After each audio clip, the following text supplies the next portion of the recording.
সম্মানীয় দর্শক, দেখছেন N A stock Bangla YouTube channel. শুরুতেই জানিয়ে দেব হেডলাইন্স। তুমি বাড়ি বাড়ি যাবে আর মানুষ চুপ থাকবে, ভূপতিনগর কাণ্ডে মমতার নিশানায় এনআইএ।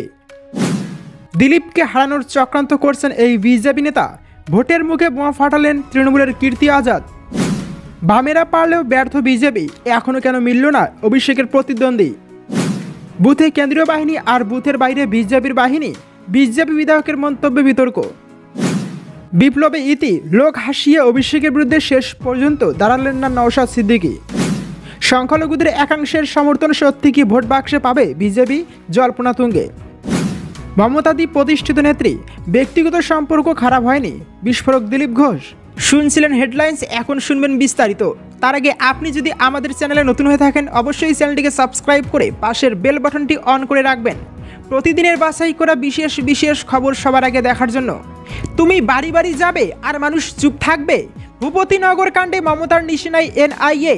ভূপতিনগরের এনআইএ আধিকারিকদের উপর হামলা করেনি মহিলারা, হামলা করেছে কেন্দ্রীয় এজেন্সি, আর তার স্থানীয় মহিলারাও রুখে দাঁড়িয়েছেন।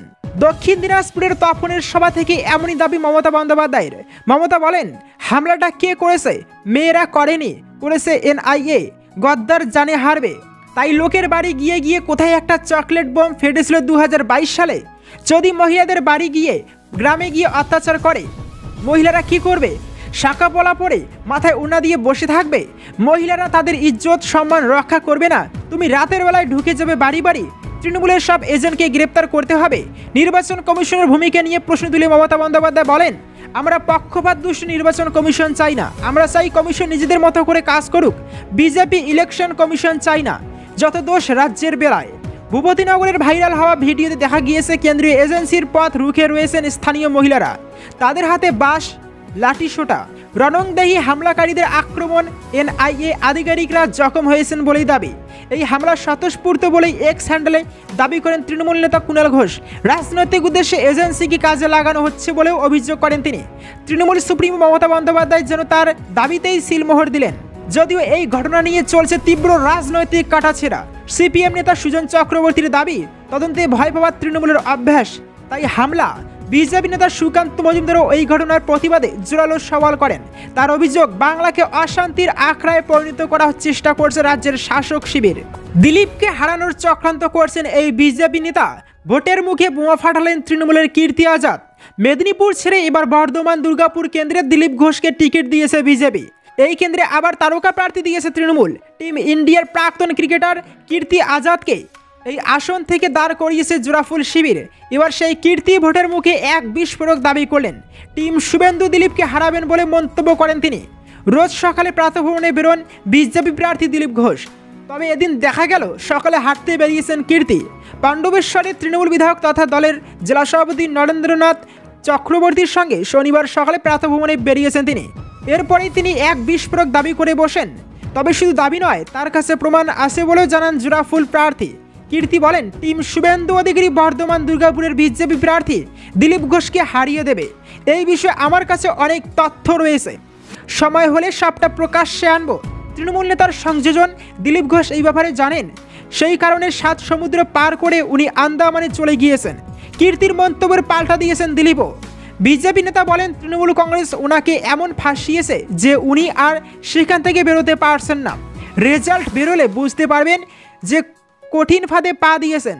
উনার দল ওনাকে সাহায্য করছে না। আমি যদি উল্টে দাবি করি, উনার দলের লোকেরা আমায় সাহায্য করছে। এখানেই না থামে বিজেপি প্রার্থী বলেন, কীর্তি আজাদ বাংলায় নতুন, তাই এখানকার রাজনীতি বুঝতে তার একটু সময় লাগবে। অন্যদিকে আন্দামান প্রসঙ্গে দিলীপের জবাব, ওটা আমার পুরনো জায়গা, একদিনের জন্য আমি যাচ্ছি, কাল আবার ফিরে আসব। উল্লেখ্য, আসন্ন লোকসভা নির্বাচনে তৃণমূল প্রার্থী হিসেবে কীর্তি আজাদের নাম ঘোষণার পর থেকেই বহিরাগত ইস্যু নিয়ে সুর চড়াতে শুরু করেছিল গেরুয়া শিবির। ভোট যত এগিয়ে আসবে ততই তীব্র হবে কীর্তি দিলীপের টক্কর, মনে করছে ওয়াকিবল মহল। বামেরা পারলেও ব্যর্থ বিজেপি, এখনও কেন মিলল না অভিষেকের প্রতিদ্বন্দ্বী? বাংলার 42 আসনের মধ্যে অন্তত 35 আসন জেতার টার্গেট করেছে বিজেপি। নির্বাচনী দামামা বাজার অনেক আগেই রাজ্যে এসে সেই টার্গেট বেঁধে দিয়েছেন অমিত শাহ। কিন্তু সেই লড়াইয়ে নামার জন্য বিজেপি আদৌ যথেষ্ট প্রস্তুত, এই প্রশ্ন উঠছে। আর অন্যতম কারণ, ডায়মন্ড হারবারের মতো হেভিওয়েট কেন্দ্রে এখনও প্রার্থী না দেওয়া। এখনও অভিষেক বন্দ্যোপাধ্যায়ের বিরুদ্ধে কে প্রার্থী হবেন তা এখনও হয়তো ঠিকই করে উঠতে পারেননি সুকান্ত শুভেন্দুরা।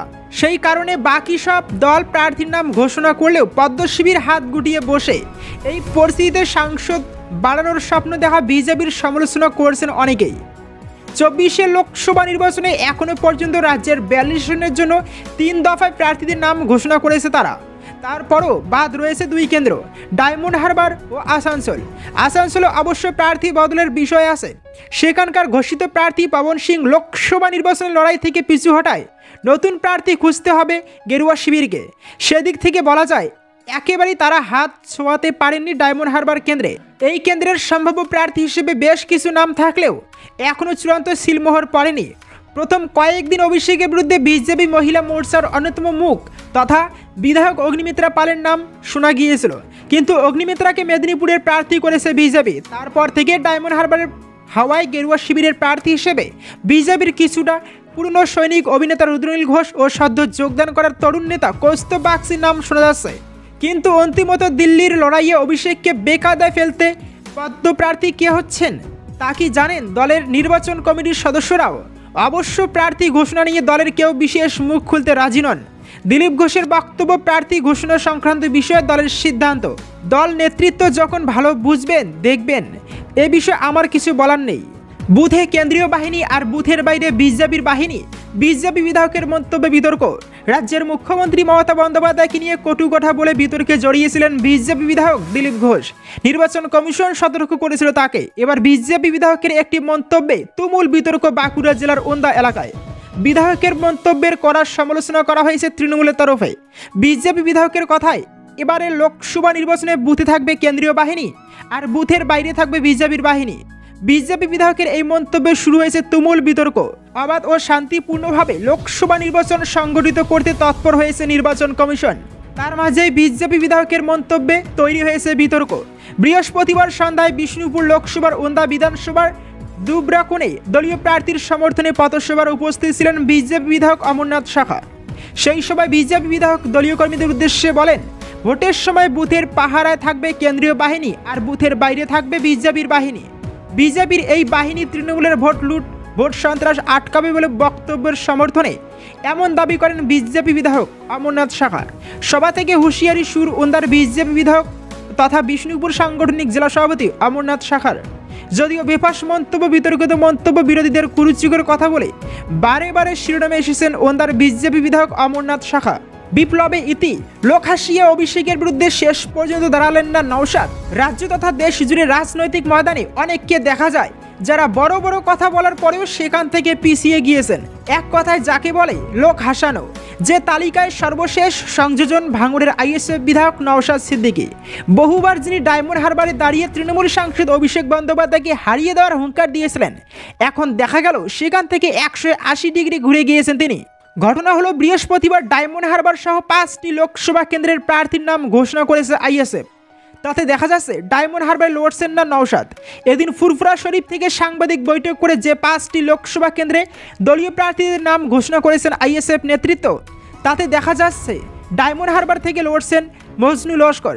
এছাড়া যাদবপুরে আইনজীবী নূর আলম খান, বালুরঘাটে মোজাম্মেল হক, উলুবেড়িয়ায় মফিকুল ইসলাম এবং ব্যারাকপুরে প্রার্থী করা হয়েছে আইনজীবী জামির হোসেনকে। এছাড়া বসিরহাট লোকসভা কেন্দ্রে আগের প্রার্থী শহীদুল ইসলাম মোল্লাকে বদল করে নতুন প্রার্থী হিসেবে আক্তার আলী বিশ্বাসের নাম ঘোষণা করা হয়েছে।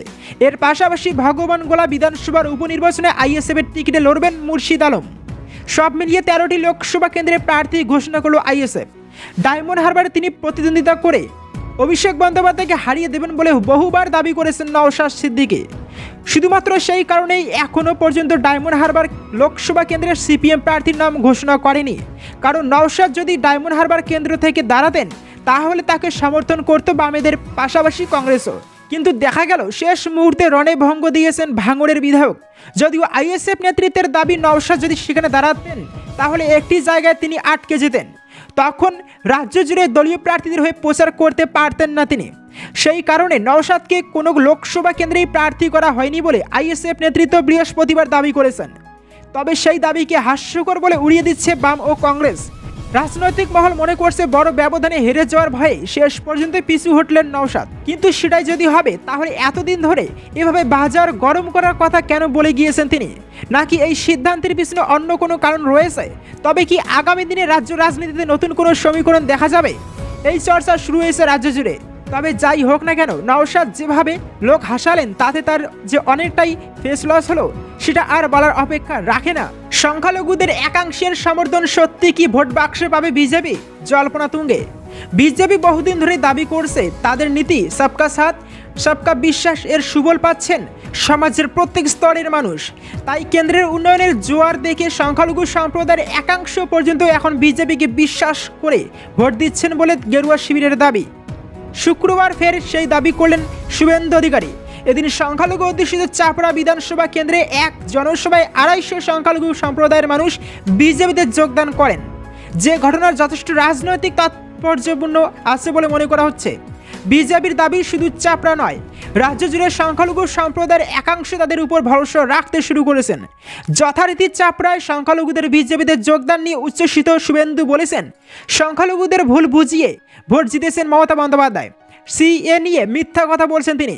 কারো নাগরিকত্ব গিয়েছে, একটা প্রমাণ দেখান। সিএ হচ্ছে নাগরিকত্ব আইন দেওয়া, কেড়ে নেওয়া নয়। উল্লেখ্য, কৃষ্ণনগর লোকসভার অন্তর্গত চাপড়া বিধানসভা সংখ্যালঘু অধ্যুষিত একটি কেন্দ্র।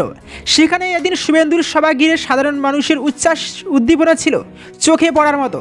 সেখানে শুভেন্দুর অভিযোগ, সংখ্যালঘু সম্প্রদায়কে শুধুমাত্র ভোট ব্যাংক হিসেবে ব্যবহার করেছেন মুখ্যমন্ত্রী মমতা বন্দ্যোপাধ্যায়। তিনি বলেন, পঞ্চায়েত ভোটে 55 জন খুন হয়েছেন, তাদের মধ্যে 37 জন সংখ্যালঘু।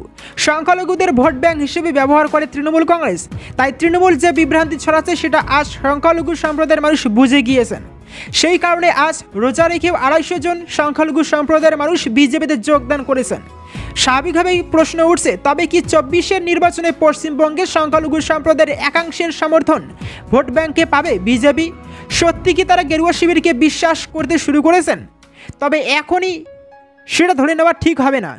আসলে রাজ্যের বিভিন্ন ব্লকে স্থানীয় স্তরে নিজেদের মধ্যে অশান্তির কারণে অনেকে তৃণমূল ছেড়ে বিজেপি বা অন্য দলে যাচ্ছেন। সেই সূত্রে সংখ্যালঘুদের একাংশ বিজেপিতে যাচ্ছেন তৃণমূলের বিরুদ্ধে প্রতিরোধ গড়ে তোলার আশায়। মমতাদি প্রতিষ্ঠিত নেত্রী, ব্যক্তিগত সম্পর্ক খারাপ হয়নি, বিস্ফোরক দিলীপ ঘোষ। সম্প্রতি মুখ্যমন্ত্রী মমতা বন্দ্যোপাধ্যায়ের উদ্দেশ্যে তিনি আপত্তিকর মন্তব্য করেছিলেন। তার জন্য শুধু নির্বাচন কমিশনের শোকজ নয়, নিজের দলের ক্ষোভের মুখেও পড়তে হয়েছে দিলীপ ঘোষকে। সেই দিলীপ ঘোষই আবার এদিন এক সাক্ষাৎকারে বললেন, মমতাদি প্রতিষ্ঠিত নেত্রী, যেখানে পৌঁছেছেন পরিশ্রমের দ্বারা পৌঁছেছেন। রাজ্যের মুখ্যমন্ত্রী এবং তৃণমূল নেত্রীর মূল্যায়ন করতে গিয়ে দিলীপ ঘোষ বলেন, মমতাদি প্রতিষ্ঠিত নেত্রী, যেখানে পৌঁছেছেন পরিশ্রমের দ্বারা পৌঁছেছেন। তার সঙ্গে ব্যক্তিগত সম্পর্ক কোনোদিন খারাপ হয়নি। বিধানসভায় দেখা হলে বলতাম, আপনি আমার নেত্রী, আবার চোখ উঁচিয়ে কথাও বলতাম। মমতাদিও বলতেন, দিলীপ দা আসুন চা খেয়ে যাবেন। কেন তিনি বিতর্কিত মন্তব্য করেন সে ব্যাখ্যাও দিয়েছেন দিলীপ। বর্ধমান দুর্গাপুরের বিজেপি প্রার্থী বলেন, রাজনীতিতে কি খালি গালাগালি আর নিরস হবে নাকি? লোকসভা নির্বাচন, বিধানসভা নির্বাচন, আমার ভাষণ শুনুন। মারামারি খুনোখুনি হবে রাজনীতিতে, রসে বসে রাজনীতি করা যাবে না। দিলীপ ঘোষের দাবি, রাজনীতিতে তার বন্ধুর সংখ্যা কম হতে পারে কিন্তু কোনো শত্রু নেই। বিজেপি নেতার কথা, যার মনে স্বার্থ থাকে তার শত্রু হয়। আমার তো কোনো স্বার্থ নেই।